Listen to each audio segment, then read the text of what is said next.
জয় হিন্দ বন্ধুরা, তোমরা প্রত্যেকে যারা আরপিএফ কনস্টেবলের পরীক্ষার্থী রয়েছো, যারা এক্সাম ফর্ম ফিল আপ করে এক্সামের জন্য অপেক্ষা করছো।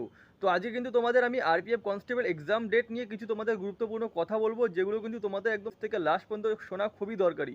যদি তোমরা একদমই 100% যদি আরপিএফ কনস্টেবলের এক্সামের পরীক্ষার্থী এবং যদি চাও যদি যে আরপিএফ কনস্টেবলের এই বছর তোমরা এক্সাম ক্র্যাক করে এবং একটা ভ্যাকান্সি তোমরা কোটা ফুলফিল করে নিজের স্বপ্ন পূরণ করবে।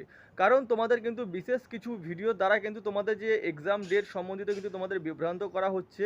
তোমরা প্রত্যেকে জানো যে তোমাদের যে এক্সাম ডেট যেটা হওয়ার কথা ছিল সেটা ছিল তোমাদের জানুয়ারি মাসের 8 তারিখ।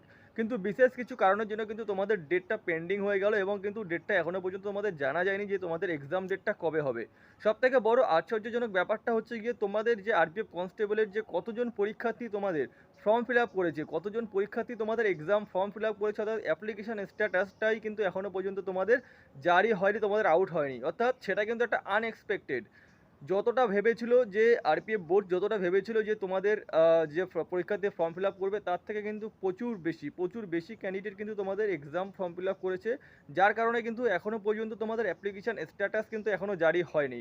তবে আশা রাখা যাচ্ছে যে এই মাসে তোমাদের অ্যাপ্লিকেশান স্ট্যাটাস তোমাদের জারি হয়ে যাবে এবং তোমাদের আগামী 1-2 মাসের মধ্যে এক্সাম তোমাদের কন্ডাক্ট করানো হবে। কিন্তু সেই সঠিক তারিখ এবং সঠিক ডেটটা আমার এক্সপেক্টেডের মতো আমি তোমাদের কাছে শেয়ার করব। সবথেকে বড় কথা যে তোমাদের যে এসএসসি জিডি যে এক্সামটা হতে চলেছে সেটা তোমাদের ফেব্রুয়ারি মাসে, অর্থাৎ ফেব্রুয়ারি 4 তারিখ থেকে তোমাদের 25 তারিখ পর্যন্ত তোমাদের এসএসসি জিডি 2025-এর যারা পরীক্ষার্থী রয়েছে তোমাদের এক্সাম হবে। তো এর মধ্যে কিন্তু তোমাদের আরপিএফ কনস্টেবলের এক্সাম হচ্ছে না, এটা তোমরা মাথায় রেখে নাও।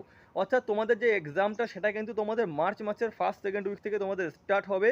আর সব থেকে বড় যে আপডেট সেটা হচ্ছে তোমাদের এই মাসে অর্থাৎ জানুয়ারি মাসের লাস্টের মধ্যে কিন্তু তোমাদের অ্যাপ্লিকেশান স্ট্যাটাস কিন্তু তোমাদের জারি হয়ে যাবে, তোমরা তোমাদের অ্যাপ্লিকেশান স্ট্যাটাস দেখতে পারবে। তো তোমরা কিন্তু একটা সাফিসিয়েন্ট টাইম পাচ্ছ, অর্থাৎ তোমরা কিন্তু একটা সাফিসিয়েন্ট টাইম পাচ্ছ নিজের প্রিপারেশনকে আরও মজবুত করার জন্য।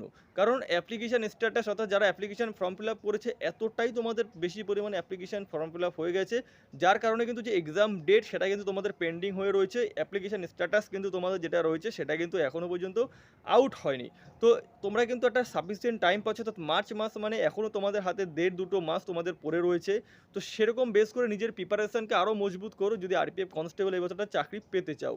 সবথেকে বড় কথা যেটা রয়েছে সেটা রয়েছে যে 2018 সালের রিক্রুটমেন্টের পর কিন্তু আবার তোমাদের সেই এখন রিক্রুটমেন্ট, সেই রিক্রুটমেন্টে কিন্তু অনেকের যাদের হাইট কম রয়েছে, যারা ভাবে যে তারা ফোর্সে আসবে, তো সব থেকে কিন্তু বেশি ক্যান্ডিডেট কিন্তু সেখানেই রয়েছে। ঠিক আছে, অর্থাৎ হাইট কম রয়েছে কিন্তু তারা ভাবে যে আমরা আরপিএফে যাবো, কারণ আরপিএফে তোমাদের হাইটের ছাড় রয়েছে। তো সেই হিসাবে কিন্তু তোমাদের সিবিটি এক্সামের ক্ষেত্রে পরীক্ষার ক্ষেত্রে কিন্তু খুবই কম্পিটিশন হার্ড হতে চলেছে। তো সেরকমভাবে নিজেকে মজবুত করে রাখো এবং আশা করি যে পরীক্ষার ডেট সম্বন্ধিত তোমাদের কাছে ক্লিয়ার হয়ে গেছে। বিশেষ কিছু যদি আরও তোমাদের আরপিএফ সম্বন্ধে জানা হয় অবশ্যই কমেন্ট সেকশন খোলা রয়েছে, সেখানে কমেন্ট করে দিও। ভিডিওটা এখানেই শেষ করছি, দেখা হবে নেক্সট ভিডিওতে। ভিডিওটি ভালো লাগলে অবশ্যই লাইক এবং শেয়ার করে দিও। জয় হিন্দ।